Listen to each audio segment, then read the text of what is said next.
Hey everybody, it's Andy, your self-proclaimed metal mogul, and this is a metal music collection update. It's been a very long time since I did any sort of music collection update. I've still been buying, albeit much slower pace. I've realised I have such a backlog of music and stuff that I just haven't had chance to consume properly yet, that I've just got over the urge to buy anything and everything that's coming out. And to be honest with you, it's been quite therapeutic, and I'm just chilling, enjoying the music that I've got here, and slowly but surely catching up. I had quite a lot of VCLT. I was a very lucky boy in the last 6 months to a year, and I still have stuff that I've not really given a chance to yet. So in these updates, I'm going to pop one or two things in as well as we go along, as I get to know them. I'll tell you about them. So I've got a mixture of tapes, CD, and some vinyl. Some of these things are pretty new to the collection. Some of these things I've actually had for quite some time, and as I say, only just getting around to buying them. Cassette first. I bought the this is a 2023 release. This is Megaton Sword and Might and Power. Lovely gold cassette shell. Now, Megaton Sword are a Swiss epic kind of metal band, straight up traditional heavy metal, and they do a pretty good job, I think, of putting their own twist on a pretty saturated and samey genre. They've got enough in here to make them stand out from the crowd just a little bit. Say epic sort of traditional heavy metal, great vocals as well. I opted for the cassette, and it was a bastard to find, really, because I had their previous album, Blood Hails Steel, Steel Hails Fire, on cassette, and their previous EP as well, both released in the last couple of years on Dying Victims Productions.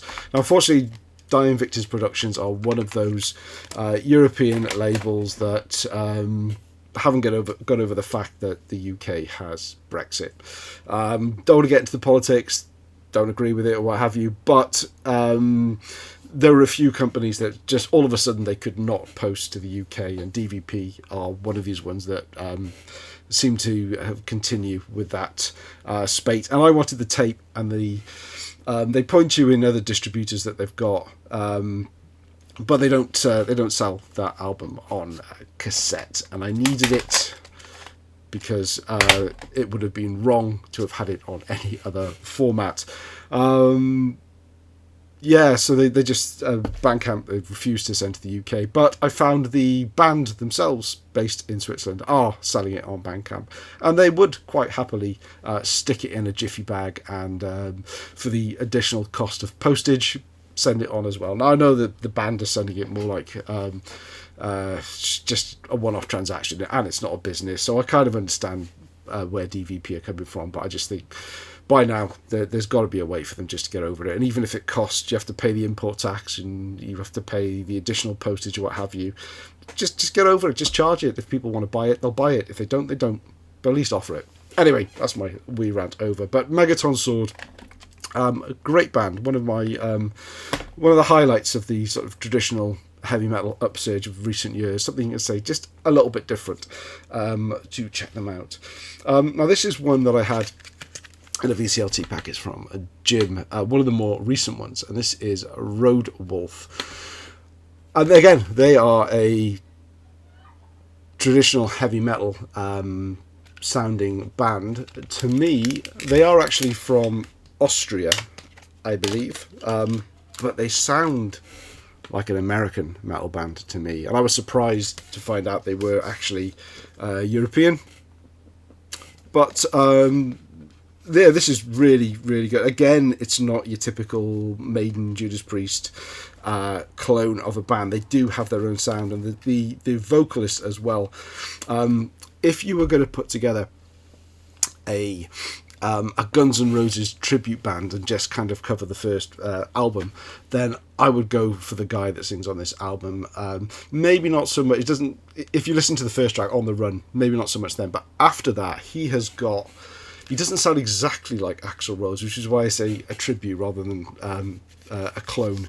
But he's got something a little bit different in his voice that he stands out amongst a lot of the other traditional metal singers, which often are quite samey these days as well. Absolutely banger of an album. I would say from top to bottom, as we say, it's fantastic, but it's not. They've got a song on here, I believe it's High Under Pressure. I'm struggling to remember now.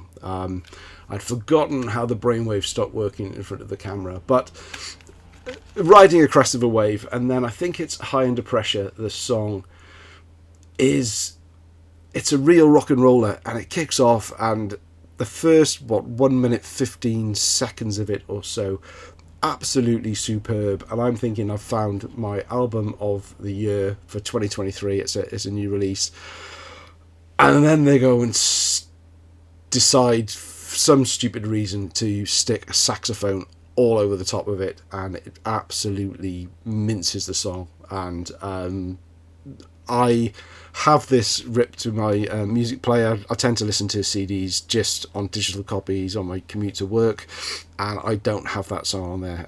I've got fed up of skipping it. I've listened it through a couple of times, tried to give it a chance, but when it comes to metal, sax sucks. But Roadwolf, I think this might be their second album, although, as with a lot of traditional heavy metal bands, when I do find modern traditional heavy metal bands, when I do find an album that I love, I don't tend to dive in too much deeper into the catalogue, because I'm afraid that the other albums will sound exactly like this, and they won't have evolved, what have you. But if you do know other releases by Roadwolf, do let me know if it is very much in the vein of this one, which if it is, I probably won't pick up, or if it's significantly different. But thoroughly enjoyable album. Roadwolf, Midnight Lightning 2023 on Napalm Records.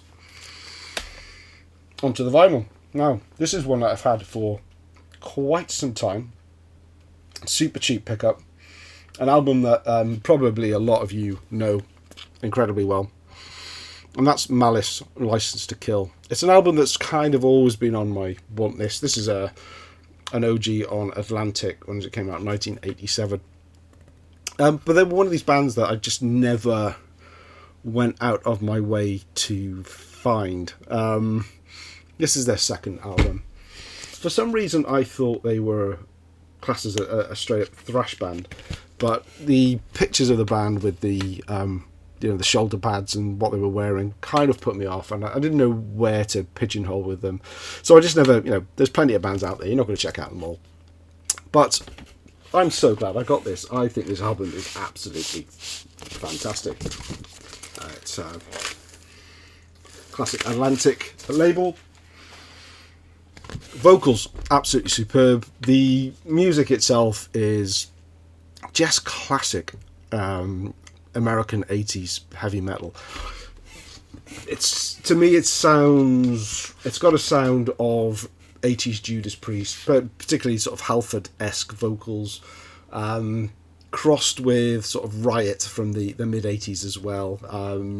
Not quite up there with the likes of Thundersteel, but it's got some bangers on here. Against the Empire, easily my favourite track on here, but Sinister Double is a great opener as well. But I'm thoroughly delighted that I've got this one now. This is a band, if I found the first album, I would grab as well. Definitely glad that I found it, and definitely glad that it was super cheap price as well. I bought it from the same Discog seller, and this was on there as well, and this is M80, and again it's been one of those bands that I'd seen the name but never pulled the trigger. Worth it for the back photo pictures. So Don Costa and Nicky Buzz. It's a 6-track EP on Roadrunner. Nothing exciting. Standard Roadrunner label, black vinyl. It's a 6-track EP, but there's only 4 good tracks on here. Upbeat, hard rocking, kind of metally album. Face Cracker and Get Out of Town good opening tracks. I mean, the whole thing is nothing better than good, but worth a listen if you do come across it. But I wouldn't pay any more. I think this only actually cost me about $2.99 or something when I slapped it in with the Malice order. Hollywood Chills is more like Hollywood Cheese. Terrible song. And that Stop in the Name of Love is a cover of the Supremes song, and it's, if you've not heard it, it's as bad as you could ever imagine a heavy metal band covering a song that the Supremes would have done. I have to say, though, if maybe early Twisted Sister had done a cover of Stop in the Name of Love, they probably would have been able to put their own stamp on it and actually make it sound acceptable. But these guys, no, not at all. But then Frying Pan and Supply and Demand really pick it up. So first two tracks, last two tracks are decent enough. Very, very cheap to find. Well, maybe worth a listen if you find it, but don't go out of your way. M80, when I say that's from 1984. So much better stuff going on in 1984. Another album that's been shown a fair amount recently. Again, I've had this one for a few months and finally got round to playing it. These are classed on sites, Discog and Talamas, progressive thrash metal, and I think that does it a disservice. I think there's a lot of this album that isn't thrash at all. One of these bands that's really hard to categorize, so let's just call it metal and be done with it and appreciate it for what a cracking album it is. There is thrash elements in here, there's straight up heavy metal bits in here, there's really sort of slow melodical places. It does it so well. It just keeps you interested throughout. It's not one of these albums that just you go through and all the songs sound the same. I just think it's absolutely fantastic. One of the things that we have to mention on here is that, it's one of those things that every time someone shows the album they mention it, and that's around sort of Les Claypole being on bass, who is, I believe, from Primus. Now that would sound like I'm kind of endorsing it because he's in Primus, but I know next to nothing about Primus, so me just saying that out loud is maybe it'll pique your interest, but I certainly didn't buy it because Les Claypool was on bass. I had no idea who he was, if I'm perfectly honest with you, before. But yeah, nice original copy under one flag, which is more of a thrash label. But as I said, I don't really struggle to pigeonhole this as a straight up thrash metal album. Yes, some thrash elements, but decent, really well. Better than decent, really good album. Nothing that is going to blow you away, but been thoroughly enjoying spinning this one quite a few times over the last few months. So great acquisition.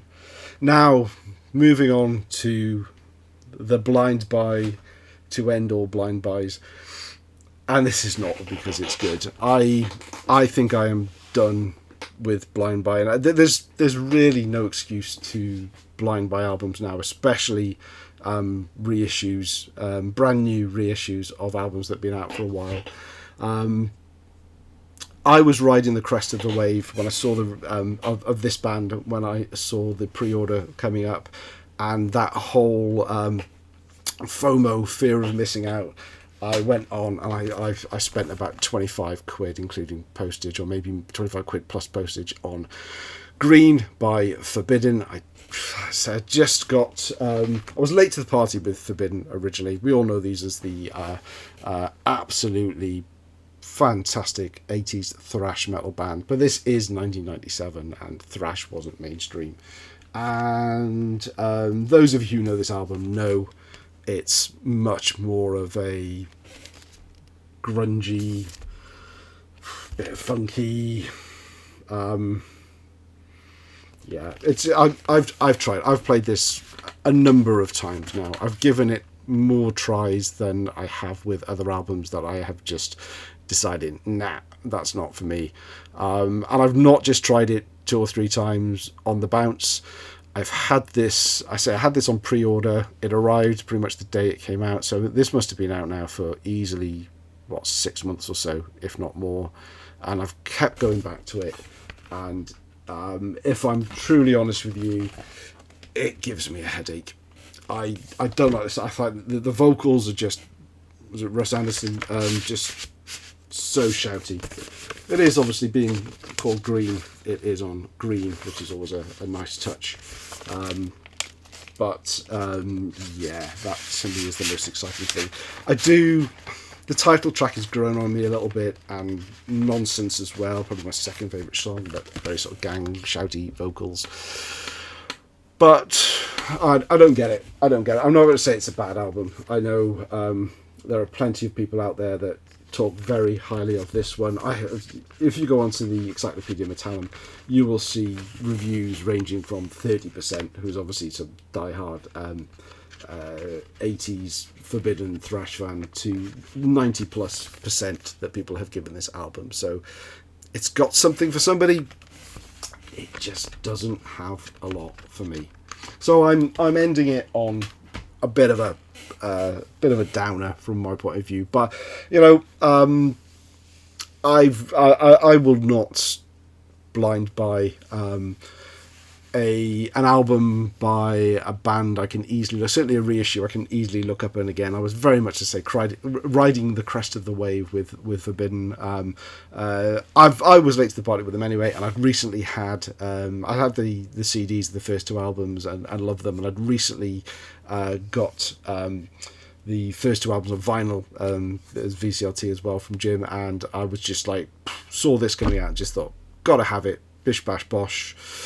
Yeah, and it didn't work out. So blind buys for me, that's it now. It's just too expensive to drop the best part of 30 quid on an album I'm probably never going to listen to again. But yes, we live and learn. Great to be back. I've got a couple of other videos and series that I'm mulling over, which will probably leak out over the next few weeks or so. But let's catch up in the comments. Good to see you guys.